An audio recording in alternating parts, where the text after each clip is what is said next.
২০২৪ IPL আসরে দিল্লির হয়েই খেলবেন মুস্তাফিজুর রহমান। ম্যানেজমেন্ট তাকে ছাড়ার কথা না। যদি মুস্তাফিজুরকে ছেড়ে দেয় তাহলে আবারও চেন্নাই সুপার কিংসে দেখা যাবে মিস্টার কাটার মাস্টারকে।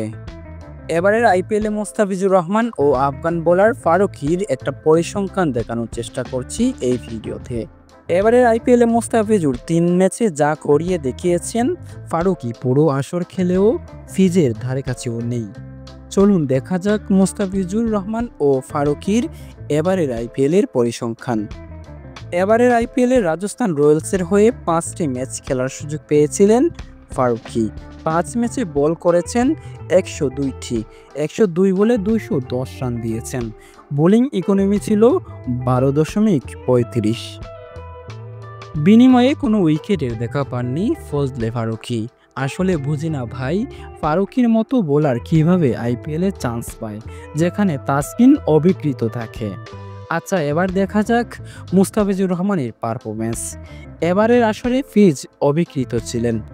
পরে দিল্লি তাকে ম্যাচ প্রতি 2 কোটি অর্থাৎ 3 ম্যাচের জন্য 6 কোটি দিয়ে কিনেছিল।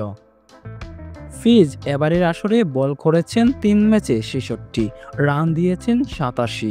বোলিং এভারেজ ছিল 21.75, ইকোনমি রেট ছিল 7.90। বিনিময়ে উইকেট পেয়েছেন 4টি। ফিজ মাত্র 3 ম্যাচ খেলে 4টি উইকেট নিয়েছেন। পুরো আসর খেলতে পারলে ভিন্ন কিছু হওয়ার সম্ভাবনা ছিল। তাছাড়া ফিজ আইপিএলে উইকেটের পরিসংখ্যানে সাকিব আল হাসানকে ছাড়িয়ে রেকর্ড করেছেন। পার্থক্যটা দেখুন, যেখানে মুস্তাফিজুর রহমান 3 ম্যাচে 4টি উইকেট নেন, সেখানে শুরু থেকেই খেলা ফারুকী উইকেট সংখ্যা 0। তাই বলছি 2026 আসরে দিল্লির হয়ে খেলার সম্ভাবনা রয়েছে মুস্তাফিজুরের।